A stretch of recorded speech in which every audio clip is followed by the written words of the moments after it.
ठीक है। तो good morning all of you. तो I am your math teacher. तो जैसे कि अभी एमएससीटी के लिए क्या हमको करना चाहिए वो थोड़ा सा अपन डिस्कस कर लेते हैं सबसे पहले। ठीक है, सबको उसकी जानकारी होनी चाहिए। थोड़ा सा एमएससीटी के बारे में थोड़ी जानकारी ले लेते हैं कि उसके अंडर जब मैथमेटिक्स का जो सेक्शन है उसमें क्या वेटेज होता है ना। क्या वेटेज होता है, 11th का वेटेज कितना होता है, 12th का वेटेज कितना होता है। थोड़ा वो तुमको एक्स्ट्रा जानकारी और दे दूंगा मैं कि मतलब कॉलेजेस के बारे में वगैरह कि अपने को टारगेट तो अपने को पता होना चाहिए ना अपना क्या टारगेट है। ठीक है, उसके बारे में भी थोड़ा सा अपन जानकारी ले लेते हैं। ठीक है, सबसे पहले तो चलो तो जैसे कि अपन किस एग्जाम के लिए पढ़ रहे हैं, राइट राइट, इसी के लिए पढ़ रहे हैं अपन, राइट ना। तो सबको तो फुल फॉर्म तो पता ही होगा क्या है, Maharashtra health and technical common entrance test.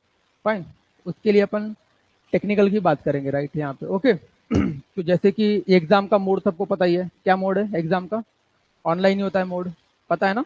ठीक है, तो थोड़ा सा आपको और जानकारी मैं दे देता हूँ कि इसके अंदर राउंड फिगर 460 कॉलेजेस इसके अंडर आते हैं। ठीक है, जिसके अंदर एग्जाम अपने कंडक्ट की जाती है ना एमएसटी सीईटी की। तो कितने कॉलेजेस आते हैं, अप्रोक्सीमेटली 460 कॉलेजेस के आसपास यहाँ पे आते हैं। और ये बेस ये जो क्लास है वो पूरी तरीके से क्या जो एग्जाम है पूरी तरीके से कैसी होती है, ऑनलाइन एग्जाम होती है।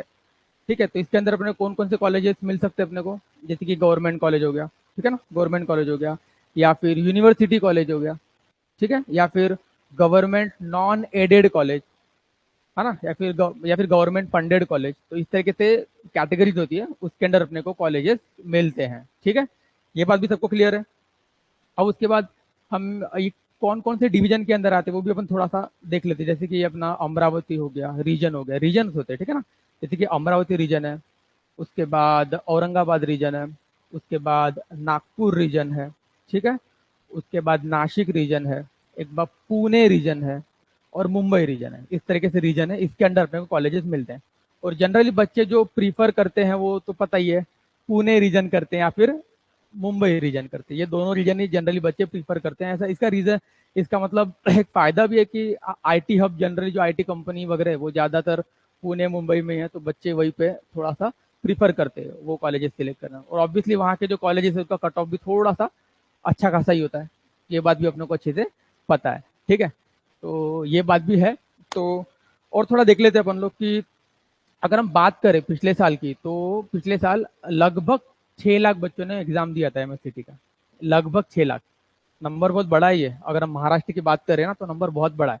तो लगभग 6 लाख बच्चों ने एग्जामिनेशन दिया था। तो कंपटीशन तो है, तो ऐसा हम बोल नहीं सकते कि कंपटीशन नहीं है एग्जाम में, ये एग्जाम में बिल्कुल कंपटीशन है, चलेगा। ओके, चलो और थोड़ा सा आगे देखते हैं अपन इसमें। अब आते हम लोग हमारे मैथ टॉपिक पे आ जाते हैं। ठीक है, तो जैसे कि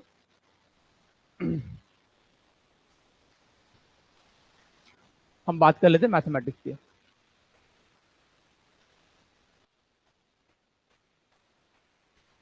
ठीक है, अब मैथमेटिक्स के अंदर, अच्छा एक बात बताना भूल गया मैं, क्या सबको कॉलेजेस तो पता है ना, टॉप कॉलेजेस वगैरह सबको मालूम है ना, कौन से बताओ। हाँ हाँ हाँ, तो जनरली एक COEP college of engineering Pune, अच्छा ठीक है, और एक है अपना वीजेटीआई मुंबई, ठीक है, उसके बाद हाँ पीआईसीटी भी है, और हाँ वीआईटी पुणे भी है, उसमें एमआईटी भी एक अच्छा कॉलेज है, ठीक है ना। और उसके बाद इंस्टीट्यूट ऑफ केमिकल टेक्नोलॉजी, ये भी अच्छा कॉलेज है, हाँ टॉप पे कॉलेज है। ठीक है, तो ये टॉप 3 4 कॉलेज 4 5 कॉलेज है उसमें। ठीक है ना, जनरली कितना लगता होगा परसेंटाइल वहां जाने के लिए, एनी आइडिया। हाँ वेरी गुड 99.5 तो कम से कम लगता है। तो रिसर्च थोड़ी कर लो, रिसर्च जरूरी है, क्योंकि मोटिवेशन तो होना चाहिए ना अपना, क्या कर रहे हैं अपन, उसके लिए मोटिवेशन तो चाहिए। हाँ बिल्कुल, तो मोटिवेशन जरूरी है उसके लिए कि अपने को पता होना चाहिए कि अपने को कितने परसेंटाइल के ऊपर हमको वो कॉलेजेस मिल सकते हैं, अच्छे कॉलेजेस। उनका पैकेज भी अच्छा है। अगर अपन बात करें वीजेटीआई की और सीओईपी की, अगर हम बात करें तो एवरेज पैकेज 14 15 लाख तो वहां पे हमको, कम ज्यादा मैं राउंड फिगर बता रहा हूँ, ठीक है ना। तो 14 15 लाख के करीबन उसका पैकेज है। ठीक है, तो एवरेज पैकेज 10 लाख के आसपास है उसका, तो अच्छा है, ठीक है ना। ओके ठीक है, तो अब एक और बात कर लेते हैं कि वो कॉलेज में अगर हमको जाना है 99.5 जैसे तुम बात करो 99.5 परसेंटाइल के ऊपर अपने को लाना है, तो क्या लगता है कि उसके लिए कितने मार्क्स अपने को स्कोर करने पड़ेंगे? 160 प्लस, बिल्कुल सही, एकदम बराबर है। 160 प्लस मार्क्स तो अपने को लाने पड़ेंगे, ठीक है ना। तो उसके बाद ही, ठीक है ना, वहां पे हम कोशिश कर सकते हैं कि अपने को 99.5 परसेंटाइल या उसके अबव मिल सकता है, ठीक है। अगर आपने 150 टू 160 का भी स्कोर अगर आप करते हो लास्ट ईयर के डेटा के हिसाब से बात करें, तो भी हमको तो भी हमको 99 परसेंटाइल तो मिल जाएंगे अपने को, ठीक है। तो अब तो कोशिश करनी है अपने को 150 के ऊपर अपना स्कोर आना चाहिए, ताकि 99% एक सेफ स्कोर हो जाए 99 परसेंटाइल, तो उससे अपना थोड़ा अच्छा कॉलेज मिलने के चांसेस बढ़ जाते हैं, ठीक है। तो अपना टारगेट फिट कर लो कि अपने कितना करना है। हाँ, 150 के प्लस ही हमको लाना है, तभी अपने 99 परसेंटाइल बढ़ेंगे, क्योंकि ये लास्ट ईयर का डेटा है, तो ऑब्वियसली इस साल का डेटा थोड़ा नीचे तो नहीं जाएगा, ऊपर ही जाएगा, इतना तो मानते हो ना। हाँ, तो ये बात अपना फिट कर लो दिमाग में कि हमको 160 प्लस के आसपास ही मार्क लेकर आने पड़ेंगे। अब बात कर लेते कितने मार्क्स का होता है एग्जाम अपना। हाँ, 200 ना, 200 मार्क्स का अपना एग्जाम होता है, राइट ना। उसमें कैसा डिवीजन कैसा होता है जरा समझाना। हाँ, मैथमेटिक्स की बात करें तो कितने क्वेश्चन होते हैं उसमें? क्वेश्चन बोला मैंने। हाँ, हाँ, क्वेश्चन कितने होते हैं उसमें? क्वेश्चन 50 होते हैं, राइट। फिजिक्स में क्वेश्चन कितने होते हैं? 25 होते हैं, ठीक है, 25 होते हैं। कितने मार्क्स का पेपर होता है? हाँ, हाँ, हाँ, वेरी गुड। कितने क्वेश्चन होते हैं यहाँ पर भी? 50। यहाँ पर भी कितने होते हैं? ठीक है, मैथ, फिजिक्स, केमिस्ट्री, कितने 50-50 क्वेश्चन होते हैं, इतना तो क्लियर हो गया सबको। ठीक है, अब बात करते हैं इसमें ईच क्वेश्चन कितने मार्क्स का होता है। Each question getting 2 marks. कितना हो गया टोटल मार्क्स? 100 हो गया, इतना क्लियर है। यहां पर ईच क्वेश्चन 1 मार्क्स, कितना होगा टोटल? ठीक है, यहां पर भी कितना होता है ईच क्वेश्चन? कितना टोटल? तो कितना टोटल मिला, कितना हो गया 200 मार्क्स। समझ गया ना। तो आप ये बात तो क्लियर है कि मैथमेटिक्स का वेटेज थोड़ा ज्यादा है, ये बात क्लियर है सबको। इसका वेटेज सबसे ज्यादा है, तो थोड़ा सा इसको ज्यादा ही, ऑब्वियसली यही जो सब्जेक्ट है, तुम लोग के परसेंटाइल बढ़ा या घटा सकता है, याद रखना मेरी बात, ठीक है। तो इस सब्जेक्ट को बढ़िया करना है अपने को, ठीक है। ओके, और एक बात ऐसी कि जो चैप्टर से अपने, उसकी मैं बात करता हूँ, ठीक है ना। तो ये बात तो खैर मैं तुमको समझा दी। अब अब बात करते कि मैथमेटिक्स में कौन सा सेक्शन है ना, 11 का सेक्शन या फिर 12 का, इसमें तो कौन सा पार्ट ज्यादा इंपॉर्टेंट है, 11 का पार्ट पढ़ना चाहिए या 12 का पार्ट पढ़ना चाहिए, कौन सा इंपॉर्टेंट है कौन सा नहीं, अपन उसकी भी थोड़ी सी बात कर लेते, वो भी अपने को पता होना चाहिए, ठीक है। तो चलो उसकी बात कर लेते अपन अभी। हाँ, तो बताओ। देखो, 11 तो 12th में से ना, 11 का पार्ट आता है, 11 का पार्ट कितना आता है, अप्रोक्सीमेटली कितना आता है? 20% पार्ट आता है, समझ गए। और 12th का जो पार्ट आता है ना, वो 12th का पार्ट आता है 80%, ठीक है। तो अब तुम खुद डिसाइड करो कि कौन से पार्ट पर फोकस करना चाहिए, 12th पे। और इसका एडवांटेज क्या है? एडवांटेज ये है कि हमने अभी रिसेंट एग्जाम दिए ना, है ना, रिसेंटली अभी जस्ट एग्जाम दे के आए हम, तो हमें 11 का तो पोर्शन हमको आता है, इतना तो मानते हो कि नहीं मानते हो? 11 का पोर्शन अपने को आता है, और कुछ नया करने की जरूरत नहीं है, कोई बहुत ही हाईटेक बुक्स ये सब यूज करने की बिल्कुल जरूरत नहीं है। सबसे पहले अपना फाउंडेशन स्ट्रांग करना है, कौन सा? अपनी 12th की टेक्स्ट बुक बहुत अच्छे से करना है। अगर किसी ने नहीं करा होगा, तो चैप्टर के साथ साथ अपने 12th की टेक्स्ट बुक को पक्का करो, उससे बेस मजबूत होगा, है ना। अनलेस एंड अनटिल तुम लोग क्या करो कि पता चला कुछ बहुत अच्छी तगड़ी सी बुक लगा रहे हो, है ना, हाँ, और तुम्हारा बेस ही पक्का नहीं हो, तो बहुत दिक्कत हो सकती है। तो इसलिए कैसा, तुम अपना पहले क्या बेस अच्छा करो, 11 12 की टेक्स्ट बुक को ही रेफरेंस मान के आगे बढ़ना है, बाकी और कुछ नया नहीं करना है अपने को, ठीक है ना। अगर वो अपना बेस अगर पक्का है, तो तुम नोटिस करोगे हम एमएसडी क्वेश्चन भी बना लेंगे, आराम से बना लेंगे। अब तुम नोटिस करना, मैं बिल्कुल तुमको ना टेक्स्ट बुक के बेसिक से ही लेके जाऊंगा और सीधा सीडी का क्वेश्चन करवाऊंगा, तो तुम देखोगे यार हमसे बन गया सीडी का क्वेश्चन, वो भी टेक्स्ट बुक की हेल्प से बिल्कुल बन जाता है। बस वही है कि थोड़ा सा ना कंसेप्चुअली थोड़ा अपने को थोड़ा स्ट्रांग होना पड़ेगा उसके लिए। तो ऑब्वियसली हम किस पर फोकस करेंगे? 12 पर फोकस करेंगे, है ना। और इतना परसेंट अगर पढ़ाई भी मोर देन इनफ है, इस पर पूरा फोकस करेंगे and then we go to that part. तो आ जाते हैं अपन हमारे 12th के सेक्शन पर, सिलेबस, हाँ 12th के सिलेबस सेक्शन पर आ जाते हैं अपन लोग, ठीक है। तो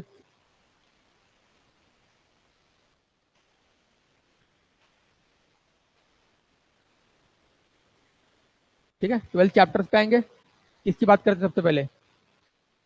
पार्ट 1, जहां से हम हमारी शुरुआत करने वाले हैं, बराबर है। चैप्टर से याद है क्या, सीक्वेंस वाइज? सीक्वेंस वाइज याद है? बोलो जरा। हाँ, तो शॉर्ट फॉर्म में लिखूं मैं अब इतना? इतना हाँ ठीक है ना, लॉजिक लिख दूं? हाँ लॉजिक और मैट्राइसेस, हाँ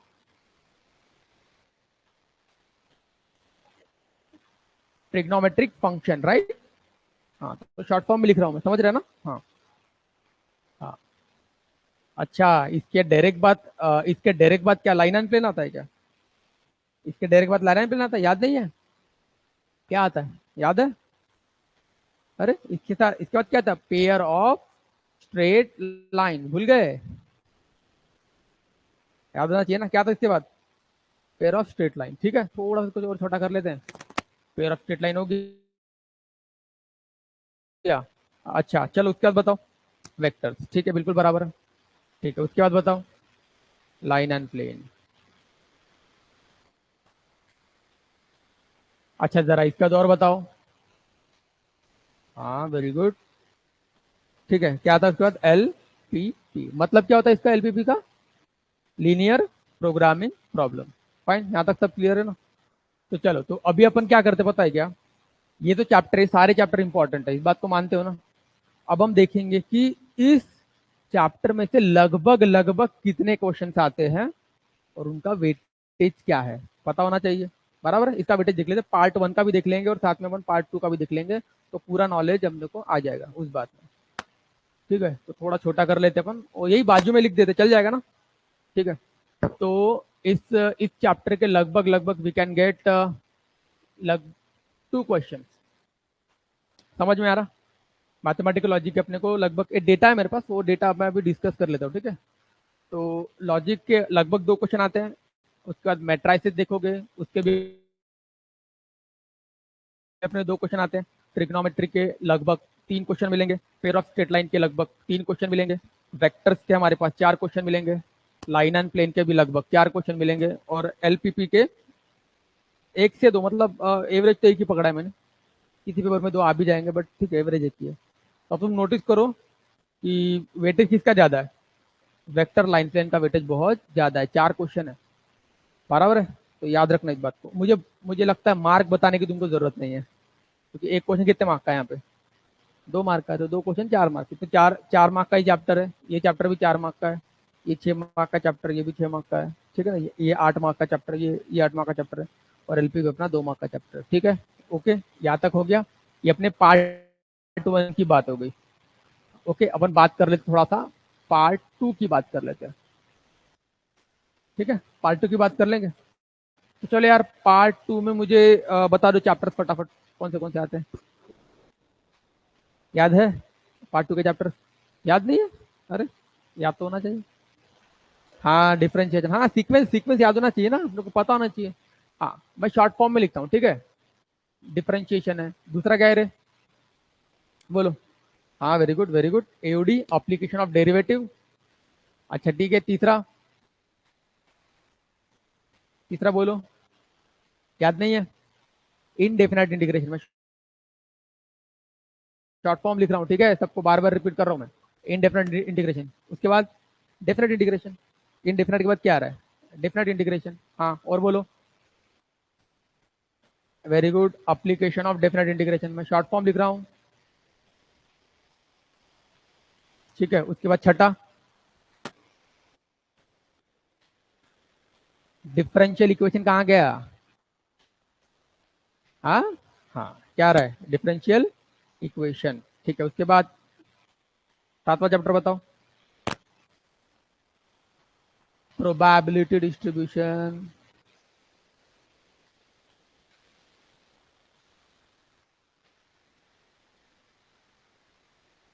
ओके देन लास्ट, सबका फेवरेट कौन सा? Binomial distribution.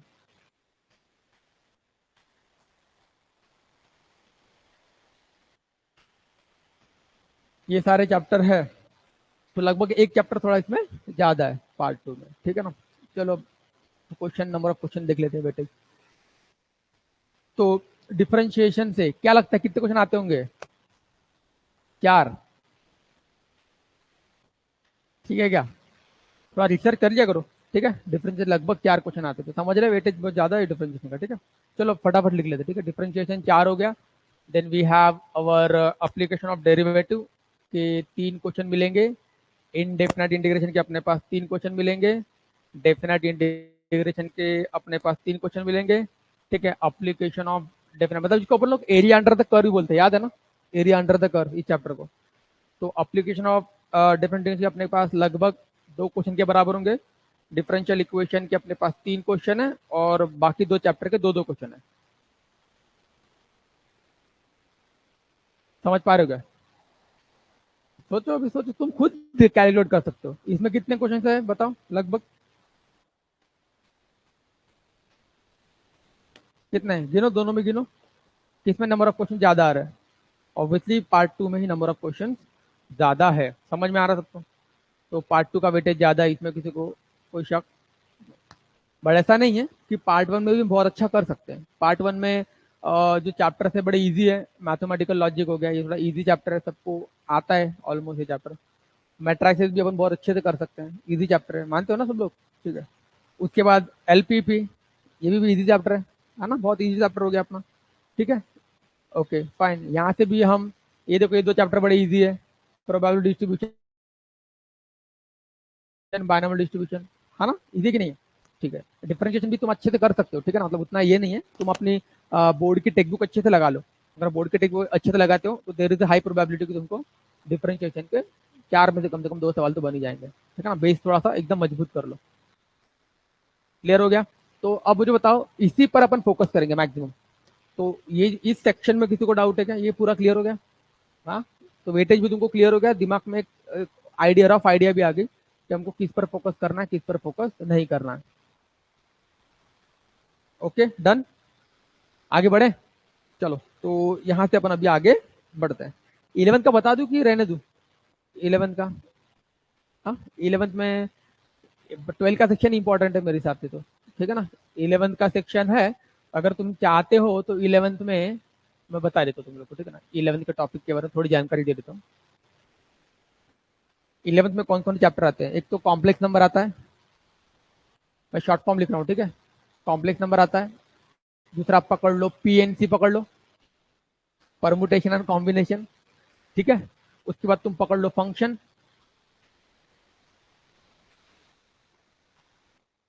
ठीक है। उसके बाद limit and continuity, limit and we have continuity. समझ में आ रहा? ओके, ये चैप्टर अपने 11th के। फाइन, इनका वेटेज पकड़ लो, सब में एक क्वेश्चन। हाँ हाँ हाँ, ऐसा कुछ नहीं, सब में अप्रोक्स तुम लोग एक क्वेश्चन सब में से आता है, ऐसा एज्यूम करके चल लो, ठीक है। एक एक क्वेश्चन सब में से आता है। तो अ, ये कम से कम अपना 20 मार्क कवर करता होगा। कितने मार्क कवर करता है? 20 मार्क कवर करता है ना। ये 5 चैप्टर है ना, अगर अपन ने एक एक क्वेश्चन भी पकड़ा तो कितने मार्क कवर कवर हो रहे हैं अपने? ठीक है, सॉरी, तो कितना, 2 मार्क का है ना क्वेश्चन अपना अभी, ठीक है। 10 मार्क कवर हो गए। और हो सकता है कि इसमें से और एक के क्वेश्चन हम बढ़ा लें, बट मुझे लगता है कि हमको ना इसमें से एक एक क्वेश्चन ही पकड़ना चाहिए, ठीक है। क्योंकि मैक्सिमम वेटेज अपने को कहाँ देना चाहिए? मैक्सिमम वेटेज अपने को अपने 12 पे ही फोकस करना चाहिए, ठीक है। ये चैप्टर्स है जो अपने 11th में आते हैं, बट खैर इसको तो हम बाद में देखेंगे। तो पहले अपना मेन फोकस कहाँ है? मेन फोकस है अपना अभी 11-12 के चैप्टर्स पर, 12 के चैप्टर्स पर, ठीक है। तो स्टार्ट करें, कहाँ स्टार्ट करेंगे? अपना सीक्वेंस क्या होगा पढ़ने का? यही सीक्वेंस होगा अपना पढ़ने का, सेम सीक्वेंस में फॉलो करेंगे, ठीक है ना। क्योंकि सीक्वेंस ब्रेक नहीं करेंगे, सीक्वेंस ब्रेक या तो फिर दिक्कत जाएगी, तो अपन सीधा यहाँ से स्टार्ट करते हैं। फाइन, चलेगा। लॉजिक से स्टार्ट कर देते अपन, ठीक है। तो पहला चैप्टर में लॉजिक स्टार्ट करते हैं, fine. Mathematical logic, fine, okay.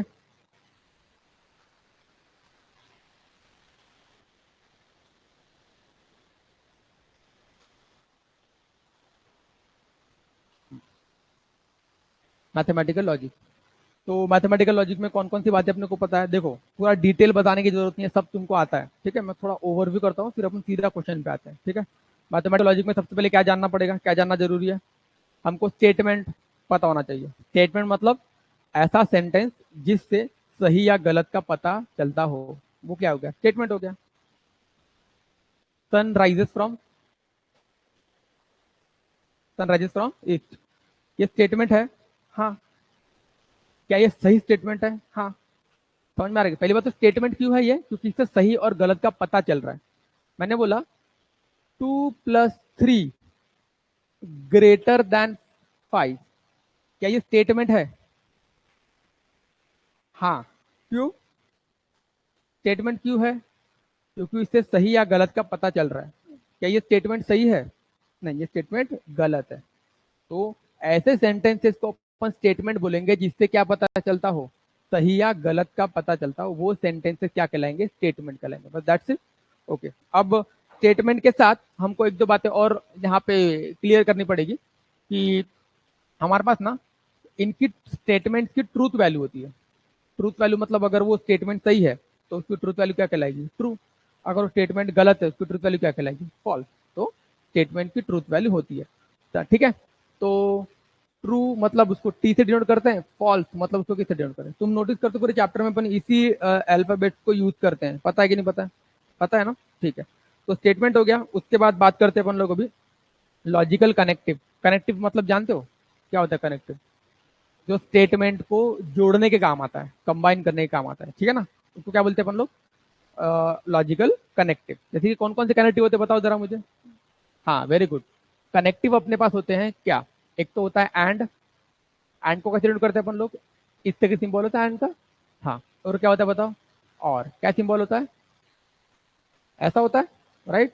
और क्या होता है बताओ, क्या, हाँ, ठीक है। ये एंड हो गया, ये और हो गया। उसके बाद क्या होता है अपने पास, इफ देन होता है। क्या होता है अपने पास, इफ देन। कैसे नोट करते हैं इफ देन को, ऐसे ही करते हैं, ऐसे ही करते हैं, याद आ रहा है ना कैसे करते हैं, ऐसे ही करते हैं। ओके, और क्या होता है, इफ एंड ओनली इफ वाला होता है। यस और नो, हाँ, कैसे नोट करते हैं इसको बताना जरा, डबल इंप्लीकेशन, इस तरीके से मार्क करते हैं, ठीक है। तो ये होते हैं कनेक्टिव, क्या कहलाते हैं इसे अपन लोग, कनेक्टिव, याद रहेगा। तो इन्हीं कनेक्टिव की मदद से अपन क्या करते हैं, स्टेटमेंट को ज्वाइन करते हैं, उसको क्या बोलते हैं अपन लोग, ठीक है ना। ये जो ज्वाइन करते हैं उसको बोलते हैं अपन लोग कनेक्टिव, बराबर है। अच्छा, इनके द्वारा, इन कनेक्टिव के द्वारा अगर हम कोई भी दो स्टेटमेंट को ज्वाइन करते हैं तो वो स्टेटमेंट को क्या बोलते हैं अपन लोग, we can call it as compound statement, बोल सकते हैं ना अपन लोग, राइट। तो ठीक है, तो अगर हम किसी भी दो स्टेटमेंट को ज्वाइन करते हैं इन कनेक्टिव के द्वारा तो वो हो जाता है अपना कंपाउंड स्टेटमेंट। और सिंपल स्टेटमेंट मतलब क्या होगा, सिंपल स्टेटमेंट मतलब वो स्टेटमेंट होता है जिसमें हम उस स्टेटमेंट को वापस ब्रेक नहीं कर पाते, छोटे छोटे स्टेटमेंट में, बराबर है। अभी जैसा अपन एक example, sun rises from east, उसको क्या ब्रेक करोगे तुम लोग, ब्रेक होगा क्या, नहीं हो पाएगा। हाँ, जैसे कि मैंने बोला sun rises from east and we play cricket, क्या हुआ, तो दो अलग अलग स्टेटमेंट है ना, क्या क्या है, sun rises from east, we play cricket, बीच में क्या कनेक्टिव यूज किया, एंड। समझ में आ रहा है कि नहीं आ रहा। तो वो जो पूरा मिला के जो स्टेटमेंट है उसको क्या बोलेंगे अपन लोग, कंपाउंड स्टेटमेंट, ठीक है। ओके, तो यू गॉट मीनिंग कि what is compound statement and what is simple statement, but okay, समझ गया। तो अब देखो अब हम क्या करेंगे, इनसे कनेक्टिव की मदद से अपन क्या करेंगे, दोनों स्टेटमेंट को ज्वाइन करेंगे, बराबर है कि नहीं बराबर है। तो अब इनके अलग अलग नाम होते हैं, नाम तो याद होगा तुम लोगों को नाम याद है सबको, बताओ जरा नाम क्या क्या होते हैं। इनके द्वारा अपन जो स्टेटमेंट ज्वाइन करते हैं दो स्टेटमेंट को, उनको क्या बोलते हैं, कंजक्शन, डिजेक्शन, याद है कि नहीं याद है, से नहीं याद है, भूल गए, अरे टेबल तो बहुत सिंपल है ये तो ठीक है अब बात करते हैं अपन लोग कंजक्शन, पता नहीं बहुत लाइट,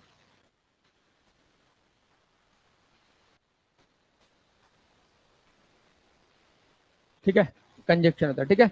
कंजेशन मतलब क्या होता है, किसी भी दो स्टेटमेंट के बीच में अगर अपन ने क्या लगाया, एंड लगाया, तो वो स्टेटमेंट क्या कहलाएगा, कंजेशन। तो इसका ट्रूथ टेबल भी होता है, वो भी अपने को याद होना चाहिए, है ना, याद है। हाँ, तो एक देखो स्टेटमेंट को अपन लोग ना स्मॉल लेटर से डिनोट करते हैं, ये बात सबको मालूम है ना। बहुत सारे स्टेटमेंट है उसको अपन लोग स्मॉल स्मॉल लेटर से डिनोट करते हैं, पी क्यू आर, ठीक है ना, एस टी, इस तरीके के स्टेटमेंट अपन यूज करते हैं, ठीक है ना। तो अभी एक स्टेटमेंट लेता हूं मैं पी, और एक स्टेटमेंट लेता हूं मैं क्यू, दोनों से मिलकर हम लोग क्या करेंगे, बढ़िया सा टेबल यहाँ पे क्रिएट करेंगे, पी क्यू। तो इसकी ट्रूथ वैल्यू कैसे लिखी जाती है, ट्रूथ वैल्यू का मतलब भी जानते हो ना, ये स्टेटमेंट है, अगर ये सही है तो इसकी ट्रूथ वैल्यू टी होगी, अगर स्टेटमेंट फॉल्स है तो उसकी ट्रूथ वैल्यू एफ होगी, मानते हो ना। तो इसको अपन टेबल बना, सबको पता है कैसे बनाया जाता है, true true false false, everything is clear. इसको कैसे लिखूं मैं, हाँ, ट्रू फॉल्स ट्रू फॉल्स, यहां तक क्लियर है। अच्छा चलो, कंजक्शन मतलब क्या होता है, वो बड़ा स्टेटमेंट जो एंड की मदद से ज्वाइंट हुआ है। तो मैं क्या करूंगा, पी एंड क्यू, यहां तक सबको क्लियर है, पी एंड क्यू। तो जरा बताना, ट्रू एंड ट्रू क्या होता है, ट्रू ट्रू एंड फॉल्स क्या होता है, बाकी सारे फॉल्स होते हैं, ठीक है। ये फॉल्स एंड ट्रू भी क्या होते हैं, फॉल्स, और फॉल्स और फॉल्स तो वैसे भी क्या होता है, फॉल्स। तुमको ना एक बढ़िया सी एडवाइस दे रहा मैं, एक बात याद रखो, ट्रू को ना तुम लोग यूनियन के जैसे पढ़ो, यूनियन ऑफ अ सेट, और फॉल्स को तुम लोग नल सेट ऐसा पढ़ो। जानते हो दोनों सेट के बारे में जानकारी, यूनियन ऑफ अ सेट, है ना। जैसे कि एक काम करो तुम, तुमको यूनिवर्सल सेट पता है, सबको यूनाइट करना पड़ेगा अपने को। यूनियन मतलब क्या, सबको यूनाइट करना है तुमको, ठीक है। तो तुम उसको एज अ यूनिवर्सल सेट भी कंसिडर कर सकते हो, ठीक है। तो तुम एक काम करो, इसको यूनिवर्सल सेट पढ़ो।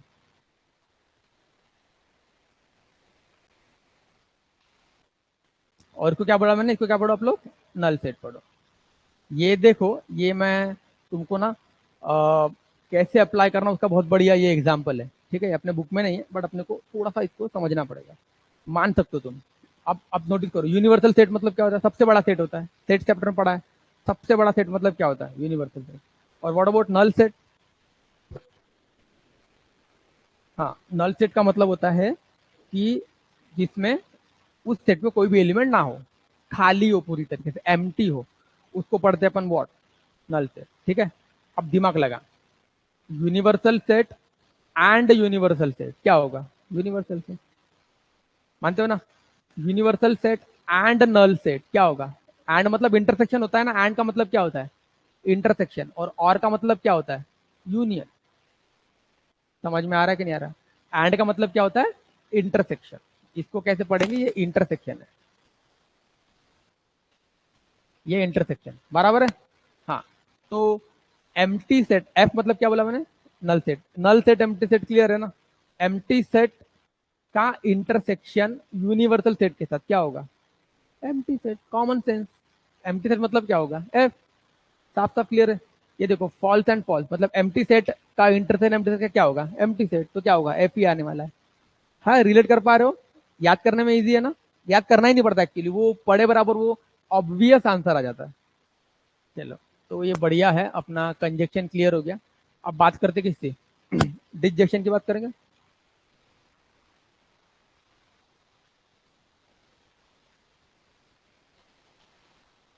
डिसजेक्शन क्या होता है बेटा, डिसजेक्शन क्या होता है, हाँ दो, हाँ हाँ, और से कनेक्टेड हो, दो स्टेटमेंट अगर और से कनेक्टेड है तो उसको क्या बोलेंगे अपन लोग, डिसजेक्शन, ठीक है।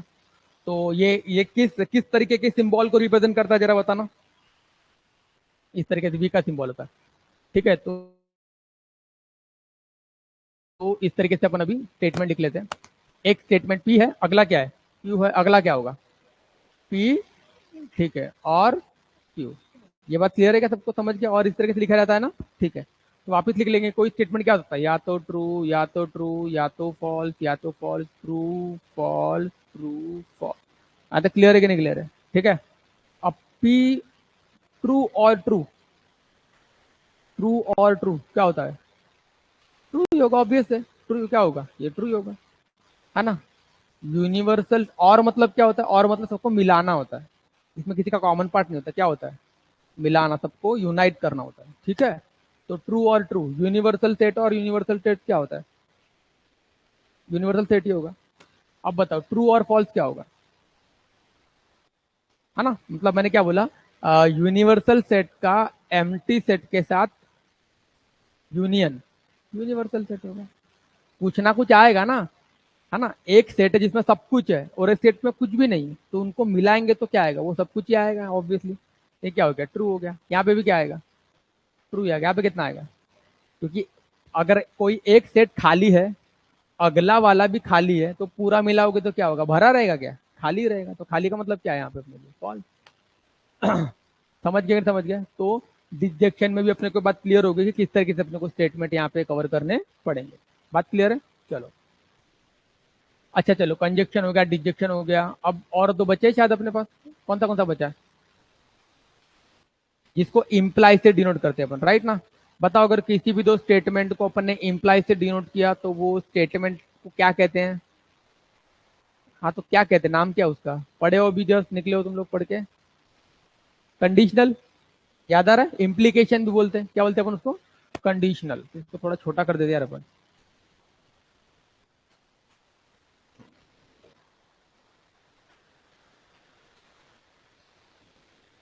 ठीक है, कंडीशनल बोलते हैं इसे अपन लोग, राइट। या फिर कोई कुछ लोग इसको इम्प्लीकेशन भी बोलते हैं। ठीक है, तुम लोग उसकी इम्प्लीकेशन बोल सकते हो। इम्प्लीकेशन, ठीक है। कंडीशनल या इम्प्लीकेशन का क्या क्या मतलब हो रहा है, थोड़ा समझाओ। इम्प्लीकेशन मतलब अगर किसी भी दो स्टेटमेंट के बीच में वो इम्प्लाई वाला सिंबल है, इम्प्लाई वाला, किसी भी दो स्टेटमेंट के बीच में, तो इस पूरे स्टेटमेंट को बोलेंगे व्हाट? कंडीशनल। हाँ, तो एक पी मान लेते हैं, एक क्या मान लेते हैं? क्यू। और एक क्या मान लेते हैं बताओ? P imply Q. फिर से वापिस वही काम, ट्रू ट्रू, फॉल्स फॉल्स। यहां तक क्लियर हो गया ना? यहाँ पर क्या हो गया? True false, true false. यहां तक भी क्लियर हो गया? अब बताओ जरा, इम्प्लीकेशन है, ठीक है ना। पी इम्प्लाई क्यू है, ठीक है, ओके, पी इम्प्लाई क्यू है। बताना जरा इसमें क्या होता है? What is P? What is true imply true? That is true, ठीक है। ओके, तो ट्रू इम्प्लाई ट्रू भी क्या होता है? यहाँ पे ट्रू होता है। Okay, what is true imply false? False. और बाकी सारे क्या होते हैं? फॉल्स इम्प्लाई ट्रू क्या होता है? ट्रू होता है। यहाँ पे भी क्या होता है? ट्रू, ट्रू होता है। ठीक है, तो इसमें इसको याद करने का तरीका क्या है कि ट्रू इम्प्लाई फॉल्स ही क्या होगा? फॉल्स। बाकी सब क्या होंगे इसमें? बाकी सब इसमें ट्रू ही होने वाले हैं। बात पूरी क्लियर हो गई? ठीक है। अब लास्ट अपने पास व्हाट? एक कंडीशनल हो गया, अब एक और लास्ट बचा हुआ है। कौन सा है रे वो? बाई कंडीशनल, है ना। या फिर से क्या पढ़ते हैं? जगह नहीं है लिखने के लिए, बताओ क्या पढ़ते हैं इसे? इसे कहते हैं इम्प्लीकेशन, उसे क्या कहते हैं? डबल इम्प्लीकेशन, ठीक है, वो तुम लिख लो। इसका सिंबॉलिक कैसा होता है? ये इस तरीके का एरो दो स्टेटमेंट के बीच में लगता है। ये बात भी अपने क्लियर है? ठीक है, तो इसका टेबल का बनाएंगे रे? या बना लू? चलेगा। P Q, P double implicate Q, right. यहाँ तक क्लियर हो गया? चलो, यहाँ तक भी ओके। ये true true, false false, true false, true false. समझ गए? जैसा तुमने इसको याद किया था ना, वैसे ही इसको याद कैसे किया अपन ने कि ट्रू इम्प्लाई फॉल्स क्या होता है? फॉल्स, बाकी सारे क्या होते हैं? ट्रू। तो वैसे ही अपन इसको भी बहुत इजीली याद कर सकते हैं। ठीक है, इसका पता है किसी को? डबल इम्प्लीकेशन का बताओ। हाँ, बाकी? Very good. True imply true क्या होता है? ट्रू। फॉल्स इम्प्लाइज फॉल्स क्या होता है? ट्रू। और बाकी सारे क्या होंगे? False। ऐसा याद रखो। ट्रू इम्प्लाइज ट्रू भी ट्रू, फॉल्स इम्प्लाई फॉल्स भी ट्रू, बाकी दोनों मिला के फॉल्स। ये को बेस एकदम पक्का कर लो, इसको अभी याद कर लो। याद हो गया ना? याद नहीं होगा तो अभी याद कर लो इसको, ठीक है। ओके, ये सारे क्या हैं? ये सारे अपन देखा कंपाउंड स्टेटमेंट जो दिख रहा है तुमको, ये सारे कंपाउंड स्टेटमेंट जो हमने पढ़े, ठीक है, उनके अलग अलग वेराइटीज है वाले, conjunction, detection, conditional and by conditional. चलो, और अभी और आगे बढ़ते हैं अपन, ठीक है। ये पढ़ लिया। अब बात करते हैं निगेशन ऑफ स्टेटमेंट। निगेशन सबको याद है? निगेशन ऑफ अ स्टेटमेंट, ठीक है। निगेशन ऑफ अ स्टेटमेंट क्या होता है बेटा? निगेशन सिंबॉलिक रिप्रेजेंटेशन क्या होता है उसका, इस तरीके से होता है, राइट। तो ठीक है, कोई स्टेटमेंट अगर ट्रू है तो उसका नेगेशन क्या होगा, फॉल्स। अगर कोई स्टेटमेंट फॉल्स है उसका नेगेशन क्या होगा, ट्रू। तो इसका रिप्रेजेंटेशन क्या होता है, इस तरीके से। अगर मैंने बोला स्टेटमेंट पी, है ना, स्टेटमेंट पी क्या है, ट्रू है, तो नेगेशन ऑफ पी क्या होने वाला है, फॉल्स होने वाला है। एकदम सिंपल है ना। नेगेशन मतलब नॉट लगाना पड़ेगा तुमको, सीधा सीधा क्या लगाना पड़ेगा, नॉट लगाना पड़ेगा। जैसे कि मैंने बोला, ठीक है, जैसे मैं बोला कि x ग्रेटर देन 1 है, ये स्टेटमेंट है कि x वैल्यू 1 से बड़ी है। इसका नेगेशन क्या होगा बताना जरा, व्हाट इज इट्स नेगेशन। इसका नेगेशन क्या होगा, x is not greater than 1, बराबर है। तो स्टेटमेंट में क्या लिखोगे, x is not greater than, पर वर्डिंग वर्डिंग में हो गया वो, सिंबॉलिकली कैसे लिखोगे, हाँ तो ऐसा लिख सकते हैं। फिर क्या लिख सकते हैं, मुझे बताओ x अगर 1 से बड़ा नहीं है तो x क्या है, 1 से छोटा है या 1 के बराबर, दोनों होगा ना, दोनों होगा कि नहीं होगा। x अगर 1 से बड़ा नहीं है तो इसका मतलब क्या हो गया, x 1 से छोटा है या x 1 के बराबर है। तो क्या लिखूं मैं, x लेस देन और इक्वल टू 1। एकदम साफ, कोई डाउट समझने में, तो तुमको नेगेशन का मतलब समझ में आ गया, सिर्फ नॉट लगाना है तो वहां से तुमको नेगेशन उस स्टेटमेंट का मिल जाएगा। फाइन हो गया।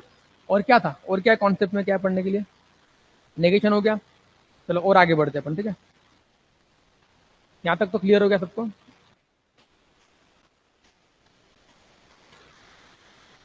बिल्कुल अपन टेक्स्ट बुक के ही इसको फॉलो करते जाना है, ठीक है ना, नया कुछ भी ऐड ऑन नहीं करना है। जो ज्यादा ऐड ऑन करेगा वो नहीं कर पाएगा, ठीक है।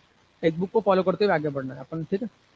तो ये नेगेशन हो गया। अब बात करते हैं statement pattern. What do talk about statement pattern, ठीक है ना, ओके। तो स्टेटमेंट तो तुम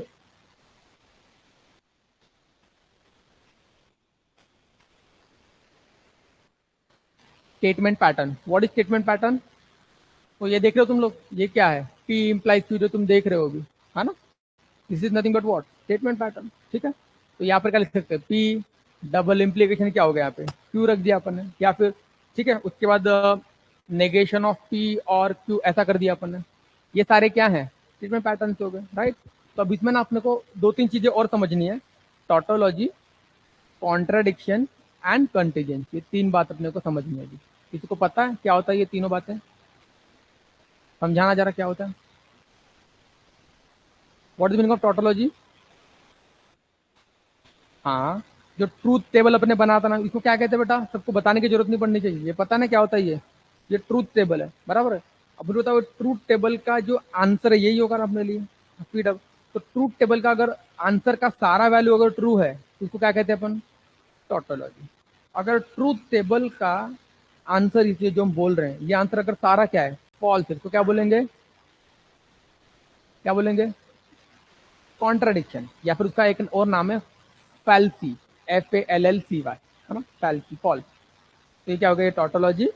अगर सारा ट्रू है तो टोटोलॉजी, अगर सारा फॉल्स है तो फैल्सी, और अगर मिक्स है ऐसा तो क्या बोलेंगे, क्या क्या नाम क्या बताया था मैंने, क्या बताया था, टोटोलॉजी बताया था, फैल्सी बताया था, और क्या बताया, कंटीजेंसी। समझ में आ रहा, तो कंटीजेंसी का मतलब क्या होगा, अगर ये मिक्स है, ट्रू भी है साथ में, फॉल्स भी है साथ में, तो उसको क्या कहेंगे अपन लोग, कंटीजेंसी, बराबर है। तो नाम याद रहेंगे कि भूल जाओगे, हाँ, टोटोलॉजी, उसके बाद फाल्सी, या फिर तुम क्या कॉन्ट्राडिक्शन, दोनों बोल सकते हो, तुम्हारी मर्जी। और तीसरा क्या है, कंटीजेंसी, ठीक है।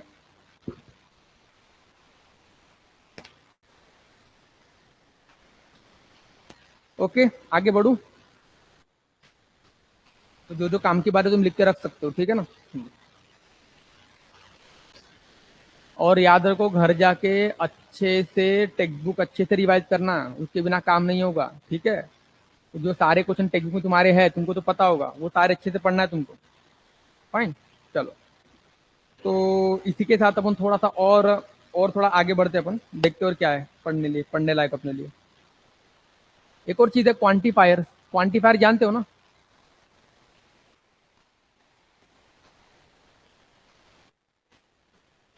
क्वांटिफायर, क्वांटिफायर जानते हो क्या होता है, कितने बार क्वांटिफायर हमको पढ़ना है। क्वांटिफायर होता है, ये देखो, क्या मैंने बोला अभी, इसको क्या कहते हैं पता, इस सिंबल का नाम क्या है, बताना जल्दी, क्या है, for all, for every, for all, for every, बराबर है। उसके बाद मैंने एक ये पढ़ा, किसको पता इसका नाम क्या है? इसको बोलते देयर एग्जिस्ट, याद आ गया, देयर एग्जिस्ट। तो ठीक है, दीज आर ऑल क्वांटिफायर, और इनसे बनी हुई स्टेटमेंट को कहते हैं क्वांटिफाइड स्टेटमेंट। क्या कहते हैं इसे? Quantified statement. इनसे बनी हुई स्टेटमेंट को कहेंगे क्वांटिफाइड स्टेटमेंट। चलो, तो मैं इसको तुम्हें समझा देता हूँ, इसको एज ए एग्जाम्पल समझा देता हूँ, ठीक है ना, कि वो स्टेटमेंट कैसी होती है।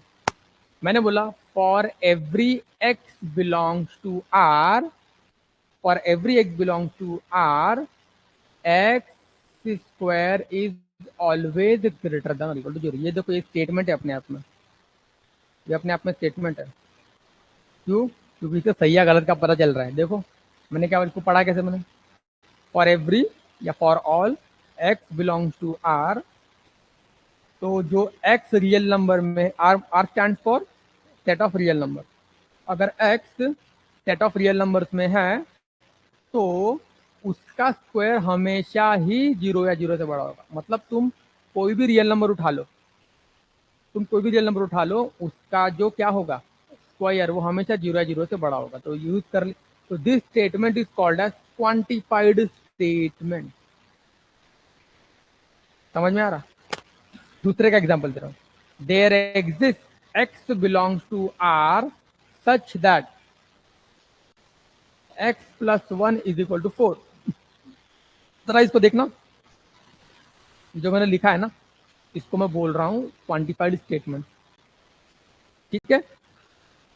पढ़ते कैसे हैं? देयर एग्जिस्ट, वहां पे एक हाथ ऐसा रियल नंबर होगा जिसको हम एक्स बोल रहे हैं, जो अपन इस एलएचएस में रखेंगे तो उसका आंसर फोर आ जाएगा। हाँ बराबर है, रियल नंबर ऐसा अपने पास। कौन है वो रियल नंबर? थ्री। जो हम यहाँ रखेंगे तो उसका आंसर क्या हो जाएगा? फोर हो जाएगा। समझ गए? तो ये जो स्टेटमेंट उसको क्या बोलेंगे? Quantified statement. उनका यूज भी समझ गया ना, कैसा यूज होता है, ठीक है। तो we got here now quantifiers भी क्या होते हैं, क्लियर है? तुम्हारे टेक्स्ट में बहुत सारे एग्जांपल्स है, वो अच्छे से ट्राई कर लेना तुम लोग क्वांटिफायर घर जाके। Fine, okay. अब बात कर लेते व्हाट, अब बात कर लेते ड्यूएल की,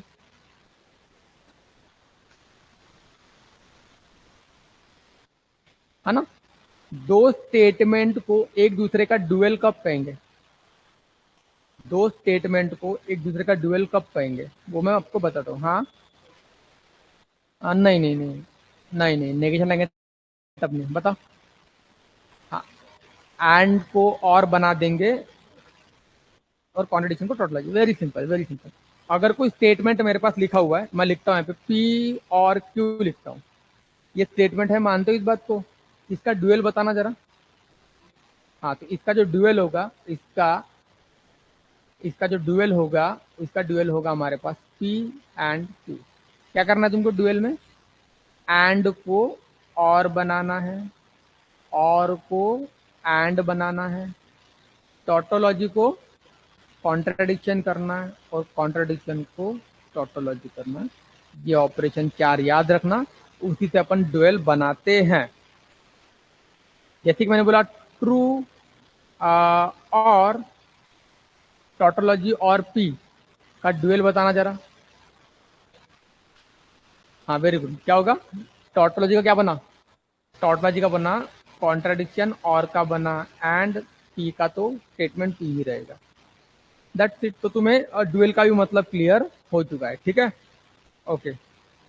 अब हम बात करते हैं कि हम अगर स्टेटमेंट में नेगेशन लगाए तो उसके क्या आंसर आते हैं, ठीक है ना। नेगेशन ऑफ स्टेटमेंट की बात करेंगे, ठीक है।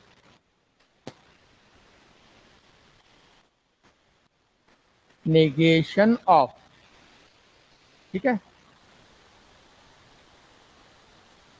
सबसे पहला हम बात करते हैं नेगेशन किसका? कंजक्शन का, कंजक्शन का नेगेशन, राइट। कंजक्शन मतलब क्या होता है रे? जिसमें क्या लगा हुआ है? पी, पी एंड क्यू, सही है क्या? इसका क्या करना है तुमको? नेगेशन, ठीक है। लगा दू नेगेशन, समझ गया? तो नेगेशन क्या होगा फिर? यहां भी जाएगा, अंदर जाएगा नेगेशन, ठीक है। तो ये क्या बनेगा? नेगेशन ऑफ पी, और का क्या एंड का क्या बन जाएगा, और यहाँ आप लेकर नेगेशन ऑफ क्यू, ये क्या हो गया अपना कंजक्शन का क्या हो गया, नेगेशन होगा, मानते हो कंजक्शन, वापिस डिजेक्शन।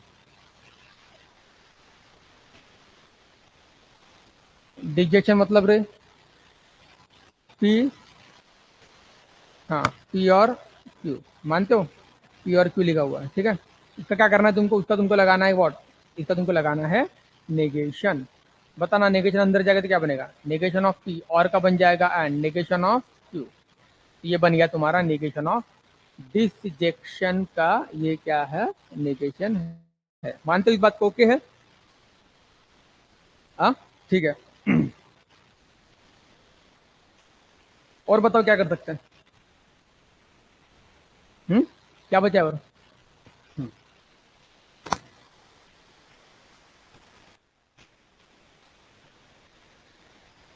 कंडीशनल का मतलब क्या होता है, पी इम्प्लाइज क्यू का नेगेशन, मानते हो ना।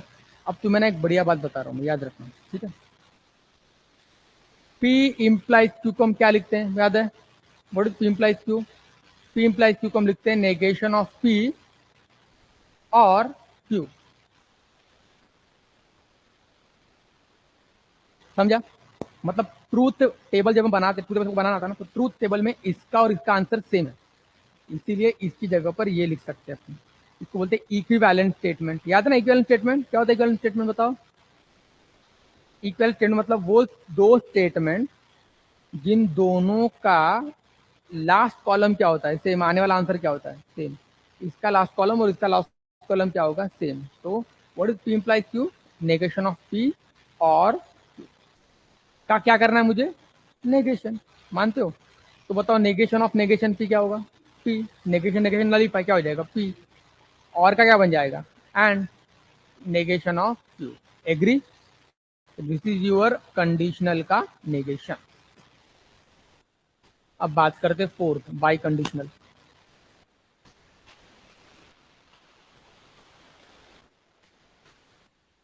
ठीक है चलो। बाई कंडीशनल का मतलब क्या होता है, पी डबल इम्प्लीकेशन क्यू का क्या, का नेगेशन, ओके चलो। तो जैसा तुमको मैंने बताया, इसका ये अंदर का मतलब बता रहा हूं, वो भी जान लो। What is P double implication Q mean, इसका मतलब होता है P implies Q and Q implies P. इस बात को किसी को डाउट है इस बात में, P implies Q and Q implies P, ठीक है। अब तुम ये भी जानते हो ये क्या होता है, जानते हो बोलो, नेगेशन ऑफ पी, ठीक है, और Q and negation of Q और पी, यहां तक क्लियर है। अब इस पे क्या करना है तुमको बताना, नेगेशन लगाना आता है, चलो लगाओ। नेगेशन यहां लगेगा सबसे पहले, फिर नेगेशन एंड पर लगेगा, क्या हो जाएगा एंड का, और फिर नेगेशन यहां भी लगेगा, तो negation of what, negation of Q और पी। किसी को डाउट समझने में, अब नेगेशन और अंदर जाएगा, नेगेशन ऑफ नेगेशन क्या होता है पी, और का क्या बन जाएगा एंड, क्या बन जाएगा नेगेशन ऑफ क्यू, ब्रैकेट को बराबर मेंटेन करते हुए चलना है, फिर और फिर ये क्या हो जाएगा, ये हो जाएगा क्यू, ये कितना हो जाएगा एंड ये कितना हो जाएगा नेगेशन ऑफ पी। तो इस तरीके से अपन लोग बाय कंडीशनल का नेगेशन कर रहे हैं। तो यही सब काम तुमको क्वेश्चन सॉल्विंग में आएगा, इसका काम क्वेश्चन सॉल्विंग में आने वाला, तो ये तुमको अच्छे से पता है, कोई डाउट। चलो, तो खैर ये हो गया अपना निगेशन ऑफ कंडीशनल स्टेटमेंट। चलिए फिर अपन और अभी आगे बढ़ते हैं, देखते क्या हो सकता है। और अब बात करते हैं अपन लोग converse, inverse and Contra positive. हाँ पता है सबको converse, inverse and Contra positive क्या होता है, नहीं याद है।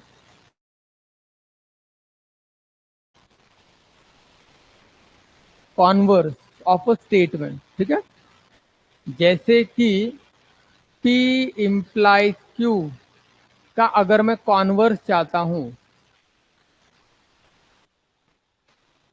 वो क्या होता है रे? What is the converse of P implies Q? जल्दी सोचो।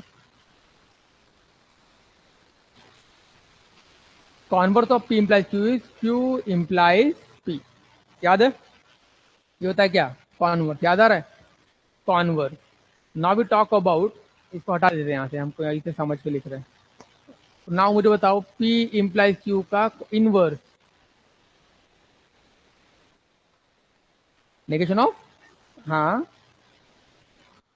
इम्प्लाइज, ऐसा ही होगा रे, ऐसा ही होगा। Negation of P implies negation of Q। And next क्या बचा है? Converse, inverse and then Contra positive.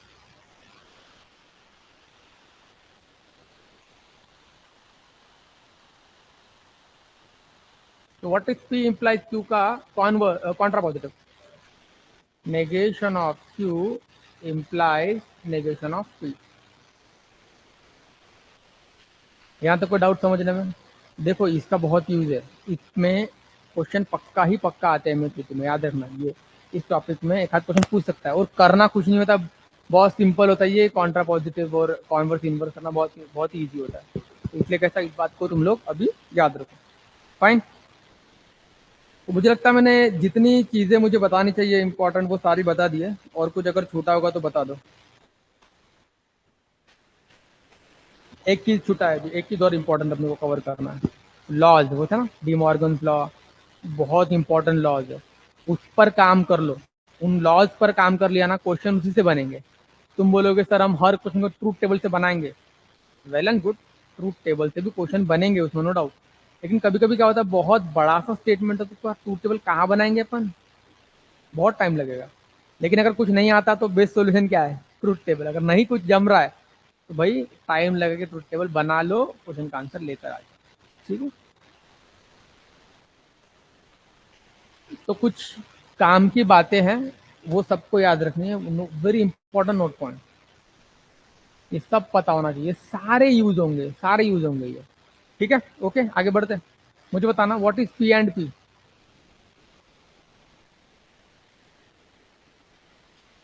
Statement and statement. Statement ही होगा ना।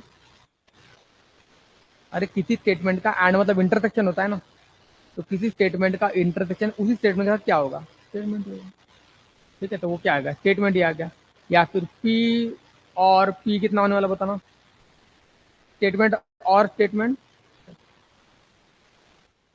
बराबर है। या फिर तुम उस, ये पी कौन है बताना? ये एक स्टेटमेंट है ना, तुम एज अ सेट कंसिडर करो। सेट पता है ना, सेट थ्योरी का सेट। तो इस सेट का उसी के साथ कॉमन पार्ट, इंटरसेक्ट मतलब क्या होता है? ये क्या सिंबल है? मीनिंग क्या होता है? सेट वाइज कॉमन पार्ट क्या होता है? कॉमन। इस वाले सेट का इसी के साथ कॉमन पार्ट क्या होगा? वही होगा। वही होगा मतलब ये होगा। किसी भी सेट का उसी के साथ क्या करना है? यूनियन करना है, मिलाना है। तो यू किसी एक सेट को उसी के साथ मिलाओगे तो क्या मिलेगा? वही मिलेगा। ये this is very important point. And second one, ठीक है, तो P and Q, what is written? P and Q। तो क्या मैं P एंड Q को Q एंड P लिख सकता हूँ ना? कॉमन सेंस है, लिख सकते हो। या फिर P और Q को मैं क्या लिख सकता हूँ? Q और P, ये भी लिख सकता हूँ, इसमें भी किसी को डाउट नहीं है। चलो, तो दूसरा भी क्लियर हो गया। अब थर्ड बात करते हैं, P and Q and R। Clear है? यहाँ ब्रैकेट लगाया हुआ देखा गया। अब देखो, दोनों कनेक्टिव सेम है कि अलग अलग है? दोनों कनेक्टिव अपने सेम है। तो अब तुम्हें टेंशन लेने की जरूरत नहीं है। तुम अगर ये ब्रैकेट को, ये सिंबल किसका है पता है? किसका है? इक्विवेलेंट। हाँ हाँ। तो मैं इसको ऐसा लिख सकता हूँ क्या? लिख सकता हूँ वैसा। कोई टेंशन लेने की जरूरत नहीं ना, बीच में क्या लगा हुआ है? ये तीन सपोज अलग अलग सेट है। तीन क्या है ये? अलग अलग सेट है। तो इस बात को मानते हो ना? पहले सेट का दूसरे के साथ कॉमन पार्ट एंड तीसरे के साथ कॉमन पार्ट, तो कोई बात नहीं, तुम एक काम करो, पहले दूसरा और तीसरे सेट का कॉमन पार्ट लो, फिर उसको पहले के साथ कॉमन पार्ट लेना। इसका इटसेल्फ मतलब क्या होता है, तो तुम पहले दोनों का कॉमन पार्ट लो, फिर उसका तीसरे का, सेम बात होती है। तो तुमको लगता ना ये दोनों सेम बात है, तो इसका मतलब इसके साथ भी सेम हो जाएगा। P and Q and R मानते हो कि नहीं मानते हो? गया P and Q and R, मानते हो? सेम ही हो गया। तो ये बड़ी इंपॉर्टेंट चीज है। और हाँ, इसको तुम याद कर लो, ठीक है? अंडरस्टैंड कर लेना, पहले अंडरस्टैंड करके याद कर लेना, ये ही तुमको प्रॉब्लम्स में सॉल्व करने में काम आएगा। ठीक है, अब बात करते हैं अपन प्रॉपर्टी ऑफ डिस्ट्रीब्यूशन। ठीक है, डिस्ट्रीब्यूशन मतलब पी एंड क्यू और आर, ये बड़ी, सबसे कोई मुझे पूछेगा ना सबसे बड़ी प्रॉपर्टी कौन सी, बोलूंगा ये वाली है। क्योंकि यही तुमको मतलब यही क्या होगा, यही प्रॉपर्टी बहुत बार यूज होगी, और इसी प्रॉपर्टी से तुम थोड़ा सा डिफिकल्ट बना सकते हो क्वेश्चन अपन, इसी प्रॉपर्टी पता होगा तुम लोगों को। तो what is P and Q और आर, कैसे मतलब उसको पढ़ते हैं, कैसे लिखते हैं अपन? देखो, यहाँ दो ब्रैकेट बना लो पहले, बना लिया। अब P and Q, P and Q और पी एंड आर, इसको डाउट, पी एंड क्यू और पी एंड आर, इस बात पर फोकस करना। हाँ, अभी उल्टा भी पता करो, उल्टा भी पता करो। अगर मैंने ये छुपा दिया तो तुमको इससे ये लिखने भी आना चाहिए। समझा कैसे पहचानोगे? ये यहाँ फोकस करना, यहाँ फोकस करना, कर दिया। ये दोनों में ऑर्डर सेम चाहिए, ऑर्डर डिफरेंट होगा तो प्रॉब्लम हो जाएगा। ऑर्डर क्या सेम चाहिए मतलब, ये पी अगर इधर है तो ये भी पी क्या चाहिए, इधर ही होना। ऐसा नहीं कि उधर चले गया वो, यही तो होना। तो इन दोनों क्या ले लिया मैंने, कॉमन ले लिया। अब कॉमन लेने के बाद इसके बाजू में कौन सा सिंबल रहेगा, तो पी के जस्ट बाद जो सिंबल है वो यहां रखना। और जो ब्रैकेट के बाहर वाला सिंबल है वो इन दोनों के साथ मैच कर देना। तो तुम घर जाके इसकी प्रैक्टिस करके देखो। कैसी प्रैक्टिस करना है, ये लिखना है और इससे ये लिख कर देखना है हमेशा। ठीक है, तो उससे बहुत अच्छी प्रैक्टिस हो जाएगी। नेक्स्ट, पी और क्यू एंड आर। हाँ बोलो बेटा। पी अगर इधर है तो तुम उसको इधर लिख लेना। कौन सी प्रॉपर्टी से लिख लोगे, वो दिस इज योर, कहाँ गए, सेकंड प्रॉपर्टी से। मतलब अगर तुम लिखना चाहो तो मैंने इस कंसर्न में बताया कि गलतियां कम होगी। समझ गया ना? अगर इसको इधर रहा तो भी चल जाएगा, नो डाउट। बट अपन ने जो याद किया ना वो कुछ कहीं ना कहीं मिसिंग है। हमने क्या याद किया था कि ये ऑर्डर सेम होना चाहिए, इन दोनों में पीपी पहले होना चाहिए, तो बाहर निकाल दिया। इसके बाद का जो साइन है वो बाहर कर दिया, और इसका इसके साथ ये वाला साइन मिला दिया, है ना? समझ गया ना? हाँ, ओके। अभी क्या है, पी और क्यू एंड आर, कैसे लिखू इसको बेटा? मैंने बताया था बाहर का सिंबल है, पी और क्यू एंड पी और आर।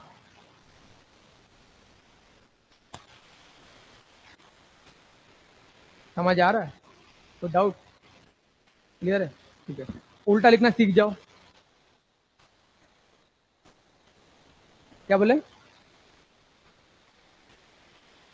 ब्रैकेट के अंदर मल्टीप्लाई, हाँ, उस टाइप का है ये। हाँ सही बोला तुमने, सही बोला, उस टाइप का है। अगर समझना है तो उस टाइप का है, पर उल्टा भी आना चाहिए। याद रखना, ये बहुत इंपॉर्टेंट है। अब तुम नोटिस करोगे मैं क्वेश्चन में ना ये बहुत बार यूज करने वाला हूँ। मैं सीधा इसको ऐसा लिख दूंगा फिर क्वेश्चन में।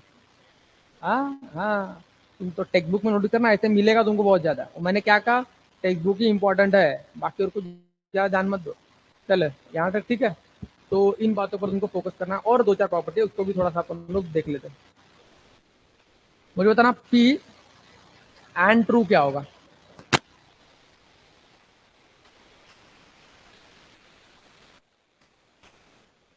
तुमको मैंने देखो स्टार्टिंग में एक बात बताई थी। अरे उतना सोचना भी नहीं पड़ता है, मैंने जो बताना उसको फॉलो करो, सोचने की जरूरत ही नहीं है। मैंने ट्रू को क्या पढ़ने बोला था स्टार्टिंग में, यूनिवर्सल, याद है? और फॉल्स को क्या पढ़ने बोला था, नल से, हो गया। हाँ, अब ये पी कौन है, इधर ध्यान दे, इधर ध्यान दे, मत दिमाग पे जोर मत डाल। मैं जो मैंने बोला वो याद है ना? कैसे पढ़ना है टी को? यूनिवर्सल। और फॉल्स को कैसे पढ़ना है? नल सेट, खाली। पी क्या है? एक सेट है, कोई भी छोटा सेट। तो किसी एक सेट का यूनिवर्सल के साथ क्या, ये क्या पढ़ू इसको, मतलब कॉमन पार्ट। इंटर मतलब क्या होता है?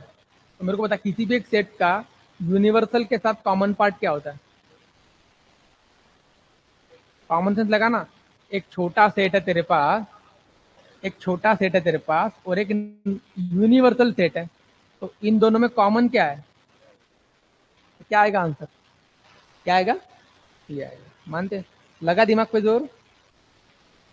नहीं लगा ना? अगर तू याद करते बैठता, अरे यार पी एंड ट्रू पी होता है, पी एंड ट्रू पी होता है, ऐसा याद करेगा? हाँ, हाँ, हाँ, वैसा वैसा पढ़ता है। ठीक है, वैसे ही पढ़ सकते हैं अपन। हाँ, पी को तूने फॉल्स रखा, तो फॉल्स एंड ट्रू क्या होता है? फॉल्स रखा तो कौन सा, यही वाली टर्म बार बार आती है ना? तो ये मेथड तो अपने को क्लास में पढ़ाई जाती है, तो नो डाउट है कि ट्रू रखो फॉल्स रखो। ये थोड़ा सा तुम लोगों में सेट के तौर पे बता रहा हूँ, थोड़ा सा नया कुछ पढ़ना पड़ेगा ना अपने को। तो ये हो गया, ठीक है, ओके। तो तुम इसको ट्रू फॉल्स रख के भी समझ सकते हो। और बचा है कुछ?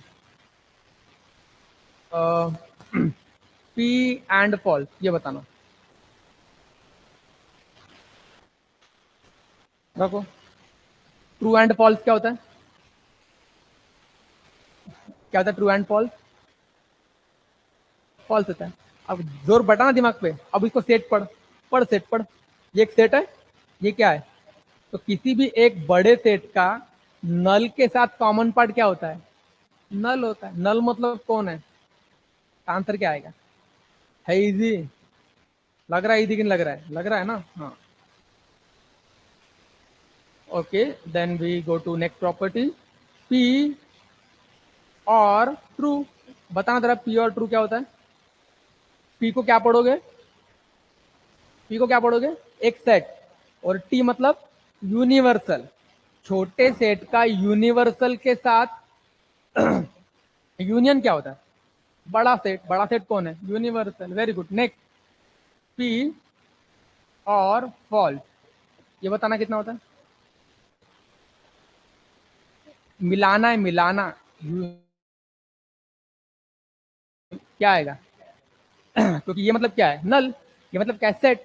तो बड़े से सेट का नल के साथ यूनियन क्या होगा? सेट ही आएगा। तो क्या आएगा आंसर? किसी को डाउट? इजी है, डाला है। ठीक है, एंड करा दें?